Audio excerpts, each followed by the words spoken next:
Good afternoon. Hi, everyone. I'll start by acknowledging the traditional owners of the land we gathered on and pay my respects to the elders past and present.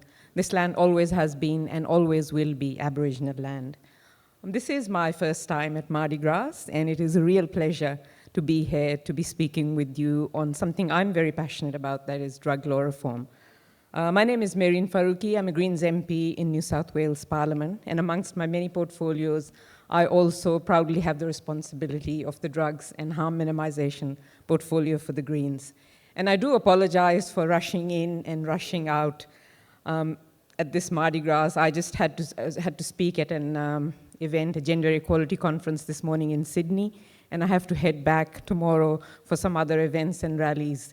And I'm particularly sorry that I'll miss participating in the panel discussion on politics tomorrow, but I do know that my colleague David Shoebridge has kindly stepped in for that. So, yeah.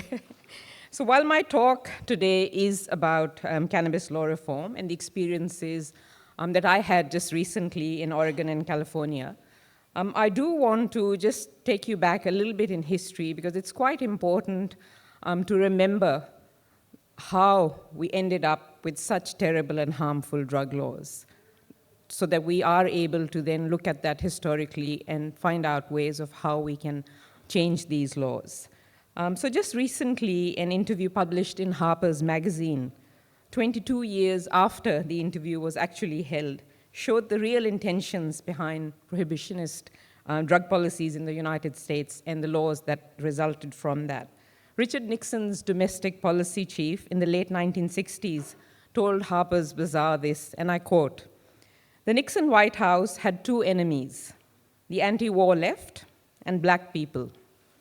We knew we couldn't make it illegal to be either against the Vietnam War or blacks. But by getting the public to associate the hippies with marijuana and blacks with heroin, and then criminalizing both heavily, we could disrupt those communities. We could arrest their leaders, raid their homes, break up their meetings, and vilify them night after night on the evening news. Did we know we were lying about the drugs? Of course we did," end quote. So from the very beginning, the drug war has been about the criminalization of groups in society that were perceived and still are perceived to be threatening or otherwise undesirable. So the history of the drug war really tells you that the criminalization and the use of certain drugs has never been about the harm that those drugs might cause people, or about helping people, or even about being grounded in health, science, compassion, justice, or any human rights. It's always been about creating a narrative to suit particular politicians and their ideologies. And let's make no mistake, the same thing is panning out and has panned out in Australia as well. We have incredibly prohibitionist anti-drug laws. According to the New South Wales crime statistics, in the 12 months leading up to September last year, there were more than 25,000 recorded incidents of people being charged or detected for possession or use of cannabis. And I think Will pointed out there were many more thousands criminalized for the use of other drugs. Having a criminal record for smoking a joint or indeed any other drug helps no one at all. This is something that can and must change. And of course, the use of cannabis, because that's what I'm going to focus on today, is a classic example of how this needs to change. And thankfully, international jurisdictions are starting to turn the tide on this particular issue. Over the past 5 years, we have seen numerous American states move to legalize and regulate the sale and supply of adult recreational cannabis on the grounds that prohibition has dismally failed. Since 2012, pot has been legalized in Colorado, Washington, Alaska, Oregon, as well as the District of Columbia. And the sky has clearly not fallen in on any of these states or any of these cities. And I was fortunate enough earlier this year to actually go to Oregon and California. It was really a visit to meet some of my family there, but I did take the opportunity to talk to and have a number of conversations with advocates, experts, and activists about how this transformation has come about in the US. I did also visit a number of growing facilities, testing labs, as well as dispensaries. And in Portland, I came across, many dispensaries with the green, cross outside them, and met a number of people working there, including people who they call bud tenders, who really are experts in their own right. They advise people further about the prescriptions their doctors have given them on cannabis use, doses, strengths, what type of cannabis to use, what variety of cannabis to use. And in Oregon, of course, it's the same dispensaries that are selling cannabis for medical use and selling them for non-medical use as well. And I have to say, some of them look more like hipster cafes that you see in Sydney than any dispensary you'd come across.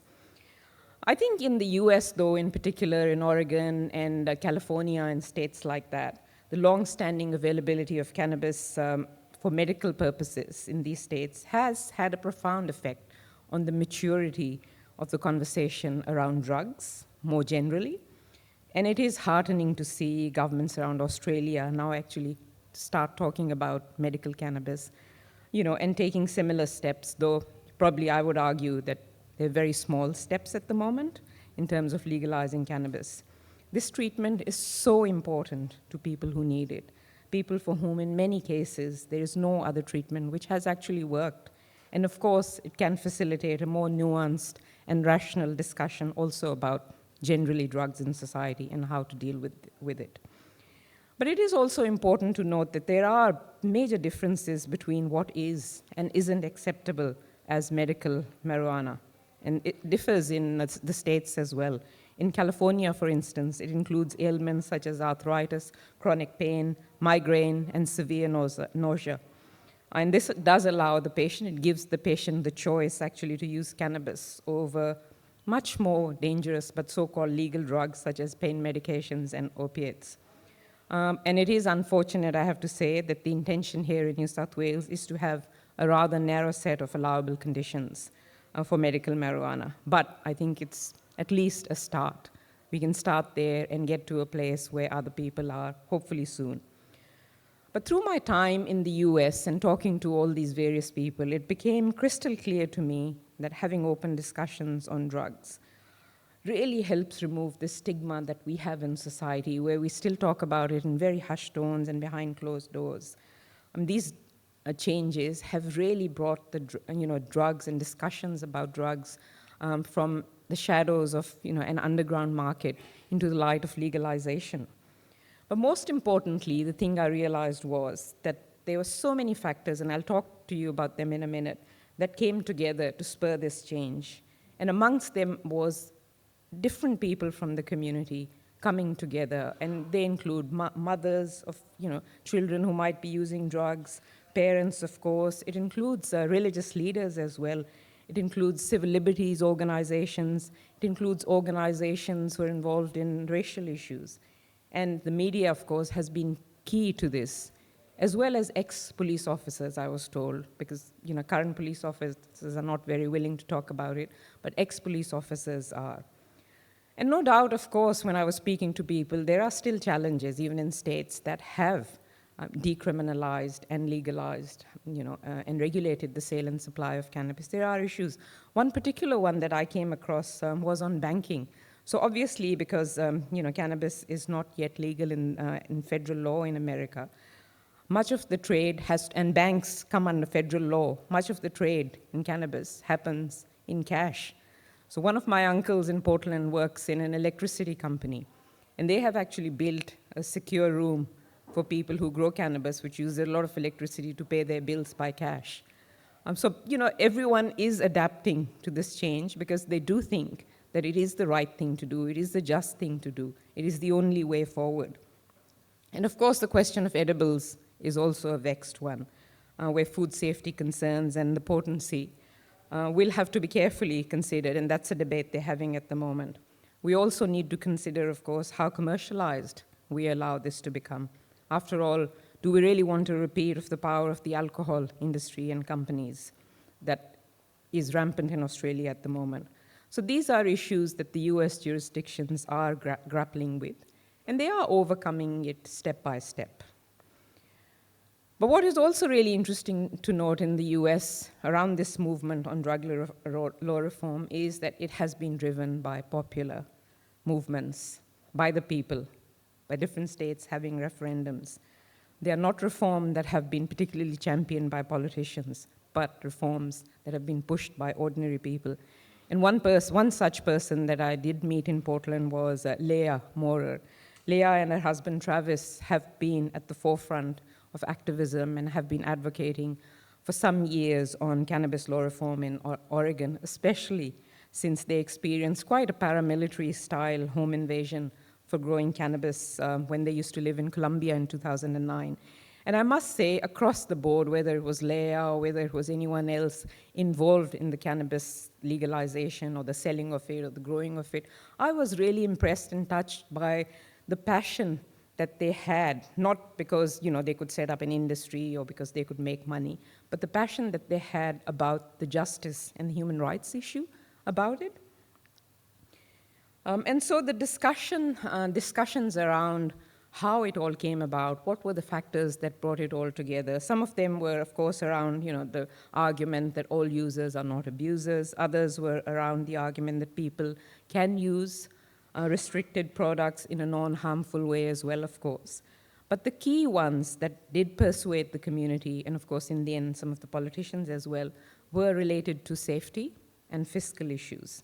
So around safety, they made a big argument about the safety of younger people and of children, and that the harms of criminalizing children or young people are much, much greater than any harm that cannabis or probably any other drug could cause, because it ejects them from schools, locking them up behind bars is a lifetime effect that is very pervasive when you just kind of criminalize people for having possession or use of drugs in a small quantity.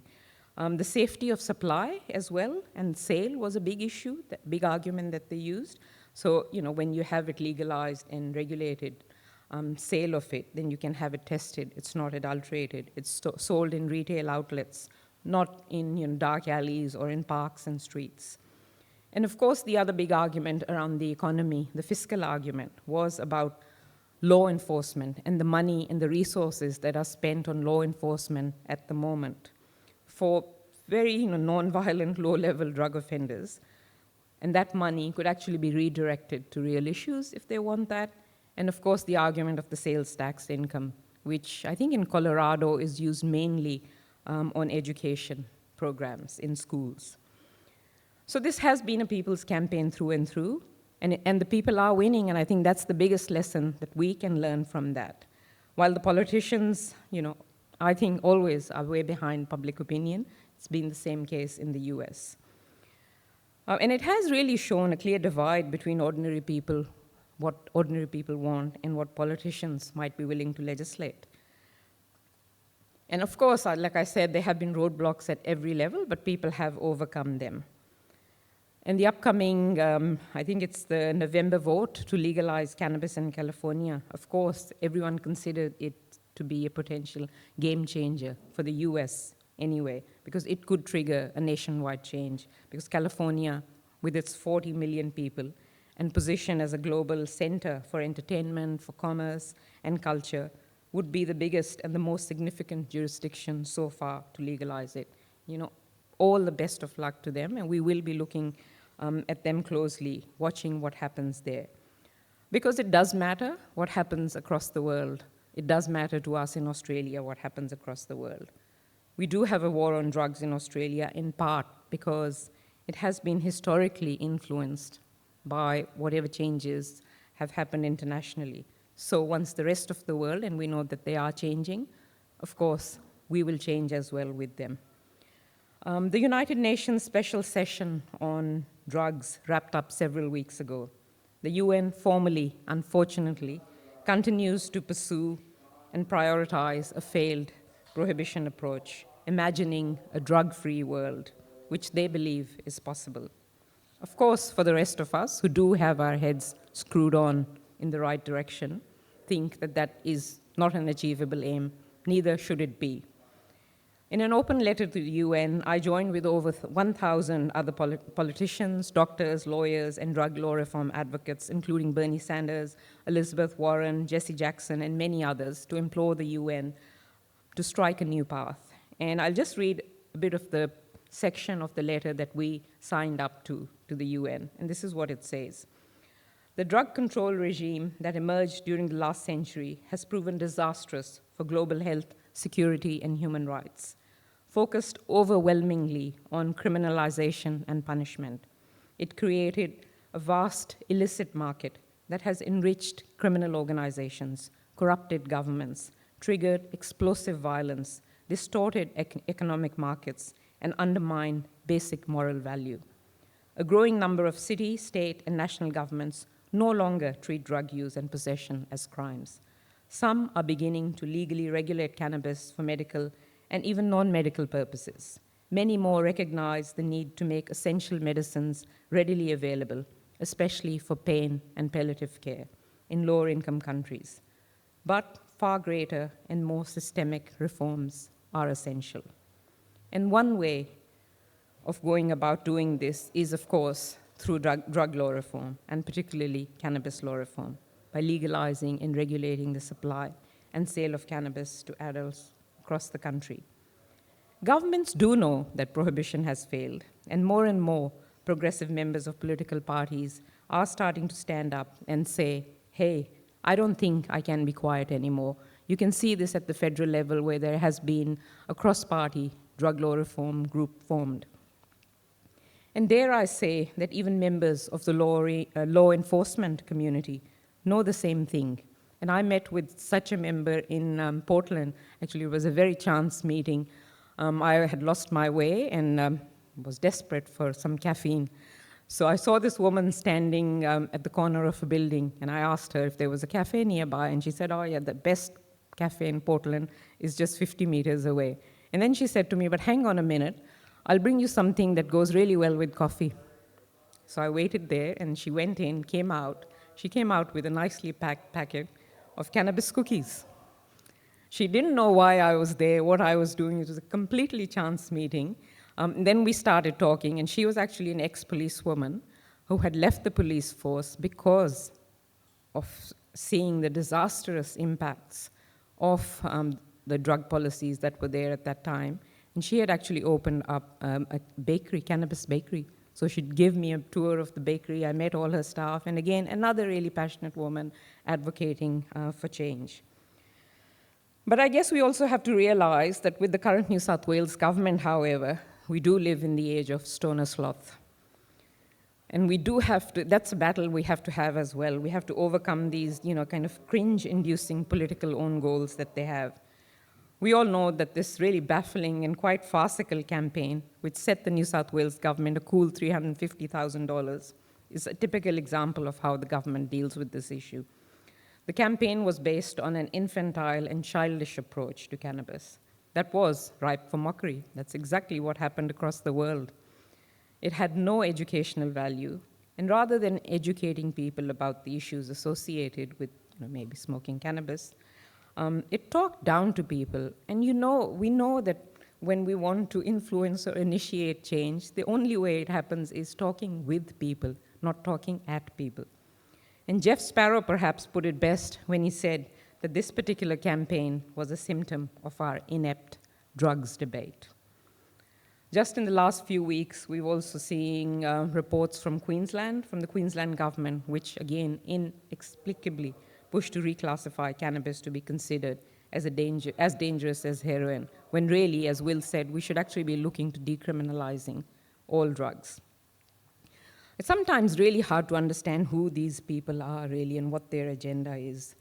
I mean, any drug and alcohol professional would be able to tell you that the harm caused by cannabis, for instance, is much lower than harm that can be caused by alcohol or even tobacco.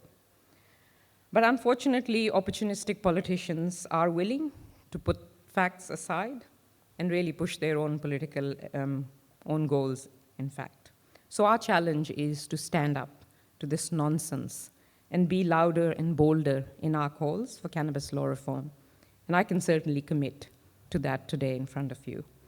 We live in a country where 1 in 3 adults has reported to have used cannabis in their lifetime. And around, I think it's 750,000 people use the drug every week. They should not be criminalized. Rather, If needed, they should be properly and sensibly educated about any risks and issues associated with the long-term use of the drug, like we do with alcohol and tobacco. This is not a radical call anymore at all. We must legislate for this sensible policy. We must have this reform for health and human rights. Ultimately, though, with most of the issues that we deal with, strong voices will have to come from both inside and outside Parliament in order to keep the pressure on. All of us must take the risk of being brave, coming together, and working within our parties and communities to achieve the reforms that are so desperately needed. So my hope for 2016 is that it be a year where we rise above party politics and make decisions based on evidence and for the health and well-being of the people who we represent. I do believe that this is achievable. I am optimistic, and I look forward to working with you to make this happen. Thank you once again for having me here today.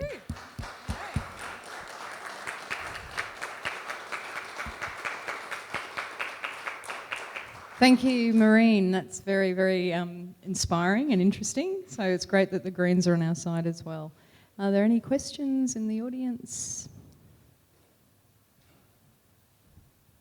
Can I just confirm that you said that the recent conference, was it last weekend at the United Nations conference, that they've gone ahead with more prohibition? I think they haven't changed their aim of making the world drug-free, is my understanding. That's sad, isn't it? Any other comments or questions? Yep.